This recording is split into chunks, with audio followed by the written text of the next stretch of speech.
Hello மக்களே, இன்னைக்கு என்ன பார்க்க போகிறோம் கேட்டிங்கன்னா, ஒரு தரமான கண்டோடைய இந்த எனக்கான வீடியோவில் வந்திருக்கோம். பார்த்தீங்கன்னா நம்ம கிட்டே இருக்கிற எலக்ட்ரிக் பைக்கோடைய 60 வோல்ட் பேட்டரியை வச்சு வீட்டுக்கு நம்ம இன்வெர்ட்டரை ஒரு லோ பட்ஜெட்டில் ரெடி பண்ண போகிறாங்க. அதுதான் இன்றைக்கான வீடியோவில் நம்ம பார்க்க போகிறோம். அதுக்கு முன்னாடி நம்ம சேனல் இன்னும் சப்ஸ்கிரைப் பண்ணலாம், மறக்காமல் சப்ஸ்கிரைப் பண்ணுங்கள். இதில் நிறைய விஷயங்கள் இருக்குங்க. அதனால் நீங்கள் ஒரு எலக்ட்ரிக் பைக் வச்சுருக்கீங்க, புது பேட்டரி மாற்ற போகிறீங்கன்னா கண்டிப்பாக பழைய பேட்டரி சும்மா தான் வீட்டில் இருக்கும், அது இன்வெர்ட்டராக மாற்றலாங்க. அதெல்லாம் இந்த வீடியோவை ஃபுல்லாக பாருங்கள். அதுக்காக நம்ம என்ன எடுத்துருக்கோன்னு கேட்டிங்கன்னா, மைக்ரோடெக்கோடைய 12 வோல்ட் டிசி கன்வெர்ட்ரு 200 வாட்ஸ்ன்னு சொல்லிட்டு சொல்கிறானுங்க. ஆனால் அது 200 வாட்ஸ் ஆகுதுன்னு கேட்டிங்கன்னா இல்லை, நத்த பண்ணுறது. அது ஒரு 50 வாட்ஸ் ஆகுது, 45 வாட்ஸ் தான் வருது. அது பெரிய ஒரு வேலை பார்த்து விட்டு போயிடுச்சுங்க. அதையும் அந்த வீடியோவில் வந்து நான் சொல்கிறேன். இப்போ நம்ம அதை தான் பண்ண போகிறோம். அதுக்காக தான் இதை வந்து நம்ம வந்து ஒரு லோ பட்ஜெட்டில் ரெடி பண்ணுன்றதுனால இதை வந்து நிறைய யூடியூப்ஸில் வந்து நிறைய பேர் வந்து போட்டிருந்தாங்க. இதை வச்சு நம்மளால் கண்டிப்பாக வந்து லோ பட்ஜெட்டில் ரெடி பண்ணுறதுனால இது பண்ணிக்க முடியும் ப்ரோ. எல்லாமே இப்போ பேசிக்ஸாக வந்து பொறுத்தவரைமே உங்கள் எல்லாருக்கும் ஒரு கொஸ்டின் கண்டிப்பாக வரும். வீடியோ ஸ்கிப் பண்ணுறதே பார்க்காதீங்க, ஒரு சில விஷயத்த ஃபுல்லாக கேளுங்க, அப்போ தான் உங்களுக்கும் ஒரு சில ஐடியாஸ் எல்லாம் வருங்க. அதாவது பார்த்தீங்கன்னா, இப்போ பேசிக்ஸாக எல்லா இன்வெர்ட்டருமே வந்து பார்த்திங்கன்னா எதில் ஒர்க் ஆகும்? 12 வோல்ட் டிசியில் தான் ஒர்க் ஆகும். நீ 60 வோல்ட் பேட்டரி எடுக்கிறியா, எப்படி இன்வெர்ட்டராக மாற்றணும்னு கேட்டிங்கன்னா, இது ஒரு நல்ல கேள்வி. அதுக்காக தான் நம்ம வாங்கியிருக்கோம் இந்த கூலர் ஃபேனை வச்சு எப்படிரா மாற்றுவோம்னு சொல்லிட்டு கேட்பீங்க. சொல்கிறேன் கூலர் ஃபேன் எதுன்னு கேட்டிங்கன்னா, அது வந்து கூல் பண்ணுறதுக்காகத்தான் கூலர் ஃபேன் யூஸ் பண்ணுவோம். சரி, ஓகே. இப்போ வந்து நான் பேசிக் தீமை வந்து நான் வந்து சொல்லிடுறேன். இப்போ எப்படி நம்ம மாற்ற போகிறோன்னு சொல்லிட்டு, இந்த மைக்ரோடெக் இன்வெர்ட்டரை வந்து நீங்கள் வந்து உங்கள்கிட்ட ஒரு 12 வோல்ட் லெட் ஆசிட் பேட்டரியோ இல்லை லித்தியம் பேட்டரி, நார்மலாக லித்தியம் பேட்டரி இருந்தால் கூட நீங்கள் டேரெக்டாக கனெக்ட் பண்ணி உங்கள் வீட்டுக்கு வந்து இது எடுத்துக்கலாம். ஆனால் இதில் வந்து பார்த்திங்கன்னா 200 வாட்ஸ்ன்னு போட்டிருக்காங்க. பட் 200 வாட்ஸ் கிடைக்குமான்னு கேட்டால் கண்டிப்பாக கிடைக்காது. இதில் வந்து இந்த எல்இடி டிவி வந்து நீங்கள் இது பண்ணலாம், கல்யாண டிவிலாம் போட முடியாது. சீலிங் ஃபேன், டேபிள் ஃபேன் எதுவுமே சுற்றாது. லைட் போட்டுக்கலாம், மொபைல் சார்ஜிங் வந்து பண்ணிக்கலாம், லேப்டாப்க்கு வந்து சார்ஜ் பண்ணிக்கலாம். இது வரைக்கும் நீங்கள் வந்து யூஸ் பண்ணலாம். எல்லாத்தையும் அட் அ டைமில் போட்டிங்கன்னா இன்வெர்ட்ரு கோயிந்தான்னு போயிடுங்க. அந்த மாதிரி ஒரு பெரிய சம்பவம் தான் நடந்துச்சு. அந்த வீடியோவில் லாஸ்ட்டில் சொல்கிறேன். இப்போது நம்ம 60 வோல்ட் பேட்டரி இன்வெர்ட்டராக மாற்றணுன்றதுனால நம்ம 12 வோல்ட் அவுட்புட் வரணும். அதனால் இந்த டிசி டு டிசி கன்வெர்ட்டரை வந்து நான் வாங்கியிருக்கேன். இது வந்து பார்த்திங்கன்னா நான் ஒரு லோ லெவலில் வந்து நான் சும்மா ஒரு சின்ன பாக்ஸில் வச்சு நான் ரெடி பண்ணி பார்த்தேன். அதில் நல்லா ஒர்க் அவுட் ஆகிடுச்சு. இப்போ நம்ம அதை வந்து கொஞ்சம் ஹை லெவலில் ஒரு பெரிய பாக்ஸ் வச்சு வீட்டுக்கு வந்து நம்ம மாற்ற போகிறோம். ஓகேவா? அதுதான் நான் மாற்ற போகிறோம். டிசி டு டிசி கன்வெர்ட்டர் என்ன பண்ணணும்னு கேட்டிங்கன்னா, 60 வோல்ட் வர பேட்டரியிலேருந்து வர 60 வோல்ட்டை கிட்டத்தட்ட 12 வோல்ட்டாக நம்மளுக்கு வந்து மாற்றி கொடுக்கும். இப்போது இது வந்து பார்த்திங்கன்னா 10 ஆம்ஸ் தான். இந்த 10 ஆம்ஸ்ன்றதுனால இதை லோ பட்ஜெட்டில் தான் நம்மளால் ரெடி பண்ண முடியும். இப்போ இதுவே நீங்கள் வந்து DC to DC converter 12 volt, அதாவது 40, கிட்டத்தட்ட பேட்டரி வேரியேஷன் 48 வோல்ட்டு, 60 வோல்ட்டு, 72 வோல்ட்டுன்னு இருக்குது. இதில் எதுக்கு வேணால் நீங்கள் வந்து போட்டுக்கலாம். ஆனால் அவுட்புட் 12 வோல்ட்டு தான் வரும். இப்போது அப்படியே கூட ஒரு டிசி ஃபேனும் வாங்கிட்டேன். எப்படி இருந்தாலும் இன்வெர்ட்டர் வேலை வைக்கும் தெரியும், எதனா கோளாறு பண்ணணும்னு சொல்லிட்டு டேரெக்டாக 12 வோல்ட் ஓட்டிக்கலாம்னு சொல்லிட்டு ஒரு டிசி ஃபேனையும் நான் வந்து வாங்கி வச்சுட்டேன். இப்போ பார்த்தீங்கன்னா பக்கத்தில் இருக்கிற பாக்ஸு, இந்த பாக்ஸில் நம்ம இது எல்லாத்தையுமே ரெடி பண்ண போகிறோம். சரி, ஓகே. இப்போ கன்வெர்ட்டர் கதைக்கு வரேன். நீங்கள் வந்து ஒரு 12 வோல்ட் டிசி டு டிசியில் 12 வோல்ட்டு 50 ஆம்ஸ் கன்வெர்ட்டர் நீங்கள் வாங்கினீங்கன்னா, உங்கள்கிட்ட நார்மலாக வீட்டில் ஒரு பெரிய இன்வெர்ட்டர் இருக்குது ப்ரோ, ஆனால் யூஸ்ஃபுல் இல்லை, இருந்தாலும் பெரிய இன்வெர்ட்டர் இருக்குன்னா அந்த பெரிய இன்வெர்ட்டரில் டேரெக்டாக நீங்கள் அந்த 12 வோல்ட்டை கனெக்ட் பண்ணி ஃபேனு, லைட்டு, டிவி எல்லாமே நீங்கள் நார்மல் ரன் பண்ணுற மாதிரி ரன் பண்ணிக்கலாம். ஆனால் அந்த கன்வெர்ட்டருக்கு ஒரு கூலர் ஃபேனை போட்டுருங்க. சரி, ஓகே. நம்ம இன்வெர்ட்டர் ரெடி பண்ண போகிறோம். அதற்கு தேவையான பொருட்களை பார்ப்போமா? ஃபஸ்ட்டு பொருள் என்ன கேட்டிங்கன்னா, எம்சியூபி. இதுதான் ரொம்பவே முக்கியமான ஒன்றுன்னு சொல்லுவோம். ஆனால் இந்த எம்சியூபியை நீங்கள் வாங்காதீங்க. ஏன்னா இப்போதைக்கு நான் ரெடி பண்ணுறேன், நான் புதுசு வாங்கணும். இப்போதைக்கு இருக்கட்டும்னு சொல்லிட்டு நான் இந்த எம்சிபி வந்து போட்டிருக்கேன். ஏன்னா இது ஹை வோல்டேஜ் யூஸ் பண்ணுற எம்சிபி. நீங்களே சும்மா பாருங்களேன், கிட்டத்தட்ட 10,000 ஆம்ஸ்னு இருக்கும், மேலே 240 வோல்ட்டுன்னு இருக்கும். பார்த்தீங்களா? அதுக்கு யூஸ் பண்ணுற எம்சிபி. அதாவது முக்கியமாக நம்ம வீட்டுக்கு ஒயரிங் பண்ணுவோம்ல, அதில் எம்சிபி பண்ணுற எம்சிபிங்க. இதை நம்ம எலக்ட்ரிக் பைக்குக்கு நம்ம எம்சிபி போயிடுச்சுன்னு சொல்லிட்டு இதை மாட்டி கொடுத்தானுங்க. பார்த்துக்குங்க, இதுதான் அவங்க போட்டு கொடுத்தாங்க.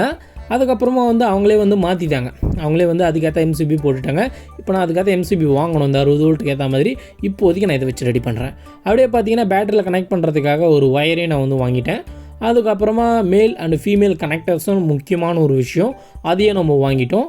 அதுக்கப்புறமா DC to DC converter heat ஆகாமல் தடுக்கணும். ஏன்னா வீட்டுக்கு பவர் சப்ளை போயிட்டுருக்க சொல்ல 60 வோல்ட்டு 12 வோல்ட்டாக மாற்றிக்கிட்டே இருக்கிறதுனால கண்டிப்பாக DC to DC converter heat ஆகும். அதனால் ஒரு கூலர் ஃபேன் அதுக்கு நம்ம வாங்கிட்டோம். இன்வெர்ட்டரும் கண்டிப்பாக ஹீட் ஆகும், அதுக்கும் ஒரு கூலர் ஃபேனை வாங்கியிருக்கணும். அதை மிஸ்டேக் பண்ணதுனால என்னன்னு தெரியல, ஒரு பெரிய வேலை பார்த்து விட்டு போயிடுச்சு. அதை நான் வந்து வீடியோவில் வந்து நான் சொல்கிறேன். ஓகேவா? இப்போ இந்த டிசி டு டிசி கன்வெர்ட்டரை வந்து நீங்கள் எப்படி யூஸ் பண்ணணும்னு கேட்டால் இதில் கிட்டத்தட்ட 3 ஒயர் இருக்கும், ரெட்டு, எல்லோ அண்டு பிளாக். இதில் என்ன பண்ணுறீங்கன்னா ரெட் கலர் ஒயர், பேட்டரியிலேருந்து வர ரெட் கலர் ஒயரை எம்சிபி வழியாக கனெக்ட் பண்ணுங்கள். அதுதான் ரொம்பவே முக்கியம். எம்சிபியில் லைனு லோடுன்னு 2 இருக்கும். லைனில் வந்து பேட்டரியிலேருந்து வர ரெட் கலர் ஒயரை ஃபிட் பண்ணிவிட்டு லோடுன்ற இடத்துல அவுட்புட் வந்து இடுங்க, ஓகேவா. அப்புறம் க்ளூ கன்னு, அதுக்கப்புறம் பேட்டரியோட வோல்டேஜ் செக் பண்ணுறதுக்கு வோல்டேஜ் மீட்ரு, தேவையான எல்லா பொருட்களுமே ரெடி பண்ணுறதுக்கு, ஓகேவா. இப்போது டிசி டு டிசி கன்வெர்ட்டரில் நீங்கள் வந்து எம்சிபியிலிருந்து ரெட் கலர் வரும்ல, ரெட் கலர் ஒயரை ரெட்டில் ஜாயின் பண்ணுங்கள். அதே மாதிரி பிளாக் கலர் ஒயர், பேட்டரியிலேருந்து வர பிளாக் கலர் ஒயரை டேரெக்டாகவே நீங்கள் வந்து இந்த டிசி டு டிசியில் வந்து பிளாக் ஒயரை கனெக்ட் பண்ணிடலாம். கனெக்ட் பண்ணிவிட்டு இதில் எல்லோ கலர் ஒயர் இருக்குது பார்த்தீங்களா, அதுதான் அவுட்புட்டு 12 வோல்ட் வரும். அதில் ஒயரை கட் பண்ணி 12 வோல்ட் எடுத்துங்க. இப்போ நெகட்டிவ்க்கு நம்ம எடுக்கணும் பார்த்தி, அந்த நெகட்டிவை நீங்கள் டேரெக்டாக பேட்டரியிலேருந்து வருது பார்த்தீங்களா, அந்த நெகட்டிவோடையும் நீங்கள் வந்து கனெக்ட் பண்ணி எடுத்துக்கலாம். அதாவது பேட்டரியிலேருந்து வர நெகட்டிவை இதுலேயும் நீங்கள் கனெக்ட் பண்ணியிருப்பீங்க, அதிலேயே கனெக்ட் பண்ணி இது வந்து எடுத்துங்க. நியூட்ரல் வந்து அதாவது பிளாக் நெகட்டிவ் வந்து எடுத்துங்க, பாசிட்டிவ் வந்து எல்லோ கலர் வந்து எடுத்துங்க. இப்போ வந்து 12 வோல்ட் சப்ளிமெண்ட் கிடச்சாச்சு. அதுக்கப்புறம் எல்லாத்தையும் நல்லா டேப் பண்ணி ரெடி பண்ணிவிட்டு கூலர் ஃபேனையும் நான் வந்து ஃபிட் பண்ணிட்டேன். அண்டு இந்த இடத்துல பார்த்தீங்கன்னா கனெக்ஷனுக்கு வந்து பார்த்தீங்கன்னா ஒயர் வந்து வெளியே விட்டுருப்பேன். இது ஏன்னு கேட்டிங்கன்னா இப்போது இதில் இன்னொரு ப்ராப்ளமும் இருக்குது. அது ப்ராப்ளம் சொல்ல முடியாது, கொஞ்சம் ஒரு வேலைப்பாடு தான். ஏன்னு கேட்டிங்கன்னா இப்போ வந்து நீங்கள் வந்து இதிலிருந்து நீங்கள் வீட்டுக்கு பவர் சப்ளை பண்ணணும்னா உங்களுடைய மெயினை வந்து ஆஃப் பண்ணி வச்சுருக்கணும். ஏன்னா இது ஒரு பட்ஜெட்டான மினி இன்வெர்ட்டர்ன்றதுனால கரண்ட்டு மறுபடியும் திருப்பி வந்துடுச்சுன்னா இன்வெர்ட்டரில் ரிவர்ஸ் ஆப்ஷன் இருக்குது, மறுபடியும் சார்ஜ் ஆகும். பட் நம்ம யூஸ் பண்ணுறதோ 60 வோல்ட் பேட்டரி, அங்கேருந்து வர 12 வோல்ட்டு கன்வெர்ட்டருக்கு தான் போகும். அது கன்வெர்ட்டரை கோயிந்தான்னு காலி பண்ணி விட்ரும். அதனால் மெயின் ஆஃப் பண்ணிவிட்டு கனெக்ஷன் கொடுக்கணும். ரெண்டாவது விஷயம் என்னென்னா பேட்டரிக்கு நம்ம சார்ஜ் பண்ணும்போது 60 வோல்ட்டாக தான் மறுபடியும் சார்ஜ் பண்ணணும். அதனால தான் நான் செட்டப்பை இந்த மாதிரி வச்சுருக்கேன். இப்போ ஈஸியாக அந்த ஒயர் வந்து வெளியே இருந்து வந்து மேல் கனெக்டாக ஃபீமேல் கனெக்டரில் கனெக்ட் பண்ணி வச்சுருக்கோம். இப்போ நம்ம ஈஸியாக அதை டிஸ்கனெக்ட் பண்ணிவிட்டு சார்ஜர் ஒயர் வச்சு டேரெக்டாக வந்து சார்ஜர் போடுற மாதிரி நான் வந்து ரெடி பண்ணிட்டேன். அதுக்கப்புறமா நம்ம இன்வெர்ட்டரை மேலே வச்சு பர்ஃபெக்டாக வீட்டுக்கு தேவையான இன்வெர்ட்டரை வந்து நம்ம வந்து ரெடி பண்ணிட்டோம். உள்ளே வந்து கூலிங் ஆப்ஷன் எல்லாத்தையுமே ரெடி பண்ணிட்டோம். நீங்கள் இந்த மைக்ரோடெக்கோட இன்வெர்ட்டர் வாங்க போகிறீங்கன்னா கண்டிப்பாக இதுக்கும் ஒரு கூலர் ஃபேன் வாங்கிக்கோங்க. இப்போ அது பெரிய வேலை என்ன திரும்ப பார்த்துட்டு போச்சு. கிட்டத்தட்ட இதை நான் ரெடி பண்ணி ரொம்ப நாள், ஒரு வாரத்துக்கு மேலே நல்லாவே வந்து கரண்ட் ஆஃப் ஆகிருந்தப்போ நம்மளுக்கு வந்து இது இருந்துச்சு. லாஸ்ட்டாக யூஸ் பண்ணும்போது என்ன பண்ணியிருந்தோம்னு கேட்டேன்னா கிட்டத்தட்ட ஒரு 4 ஹவர்ஸ் கிட்ட வேறு லைட் மட்டுமே நல்லாவே எரிஞ்சிருந்துச்சு அந்த டைமிங்லாம். இப்போ லாஸ்ட் டேஸில் நான் என்ன பண்ணிட்டேன்னு கேட்டிங்கன்னா டிவி அண்டு கிட்டத்தட்ட ஒரு 4 எல்இடி பல்ப்ஸ் 9 வாட்ஸ் பல்ப்ஸ் வந்து போட்டு விட்டுட்டேன். நல்லா தாங்க போய்கிட்டு இருந்துச்சு. திடீர்னு டப்புன்னு கூட சவுண்டு கேட்கல, டப்புன்னு எல்லா லைட்டுமே ஆஃப் ஆகிடுச்சு, டிவியும் ஆஃப் ஆகிடுச்சு. என்னடான்னு கொடுக்கணும் இன்வெர்ட்டரை இதை போய் பார்க்க சொல்ல ஓவர்லோடுன்னு காமிச்சு சரின்னு சொல்லி எல்லாத்தையும் ஆஃப் பண்ணிவிட்டு கரண்ட் அந்த டைமுக்கு கரெக்டாக ஏற்ற மாதிரி திரும்பி வந்துருச்சு. அதுக்கப்புறமா மெயினை வந்து ஆன் பண்ணிவிட்டு இது பண்ணி விட்டதுக்கப்புறமா போய் பார்த்தேன். அப்போ தாங்க தெரியுது, மறுபடியும் ஆன் பண்ணி பார்த்தாலும் ஓவர்லோடுன்னு காட்டுது. இன்வெர்ட்ரு செம்ம ஹீட்டு.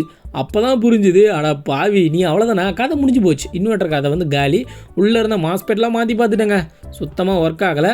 இப்போ நம்ம இன்வெர்ட்டரை பர்ஃபெக்டாக ரெடி பண்ணிட்டோம், கன்வெர்ட்டர்லாம் வச்சு பர்ஃபெக்டாக இன்வெர்ட்டர் ரெடி பண்ணிட்டோம். இன்வெர்ட்டரு கோவிந்தாவாகி போச்சு. நீங்கள் இப்போ உங்களுக்கு அட்வைஸ் என்னென்னா, நீங்கள் மைக்ரோடெக்கோட இன்வெர்ட்டர் நீங்கள் வாங்க போகிறீங்கன்னா ஒன்லி லைட் போட்டுக்கோங்க, மொபைல் சார்ஜ் பண்ணிக்கோங்க. டிவி போட போகிறீங்கன்னா லைட் ஆஃப் பண்ணுறங்க, மொபைல் சார்ஜிங்கும் கட் பண்ணுறங்க. ஏதாவது ஒன்று அந்த டைமில் யூஸ் பண்ணிங்கன்னா கண்டிப்பாக இது வந்து லைஃப் வரும். இப்போ நான் எல்லாத்தையுமே போட்டதுனால இது ஊற்றி மூடிக்கிச்சு, சூப்பரான வேலை பார்த்து விட்டு போயிடுச்சு. இப்போதைக்கு நம்ம வந்து பேசிக்ஸாக 12 வோல்ட்டை வச்சு தான் ரன் பண்ணிக்கிட்டு இருக்கோம். அதாவது 12 வோல்ட்டை வச்சு டிசி ஃபேனுக்கும் அண்ட் இது தான் ரெடி பண்ணிக்கிட்டு இருக்கோம். ஃப்யூச்சரில் வந்து பார்த்திங்கன்னா இதில் ஃப்யூச்சர்லாம் இல்லைங்க, இன்னும் கொஞ்சம் ஐடியா எதனா பண்ணி வேறு எதனா ஒரு இன்வெர்ட்டர் எடுக்க போகிறோம். ஏன்னா கிட்டத்தட்ட இந்த டிசி டு டிசி கன்வெர்ட்டரில் வந்து பொறுத்தவரை கிட்டத்தட்ட வெறும் 120 வாட்ஸ் தான் அவுட்புட் வரும். ஏன்னா 10 ஆம்ப்ஸ் நான் முன்னாடி சொல்லிட்டேன், 120 வாட்ஸ் தான் அவுட்புட்டே வரும் பேசிக்ஸாக. அதனால் வந்து பேசிக்ஸாக நம்ம வந்து இதுக்கு வந்து ஒரு 100 வாட்ஸ் இன்வெர்ட்டரே போதுமான ஒன்று தான். சரி, ஓகே. அடுத்த வீடியோவில் இது இன்னும் கொஞ்சம் எப்படி டிஃப்ரெண்ட்டாக ரெடி பண்ணலான்ற வீடியோ நான் அப்லோட் பண்ணுறேன். சேனலை சப்ஸ்கிரைப் பண்ணிவிடுங்க.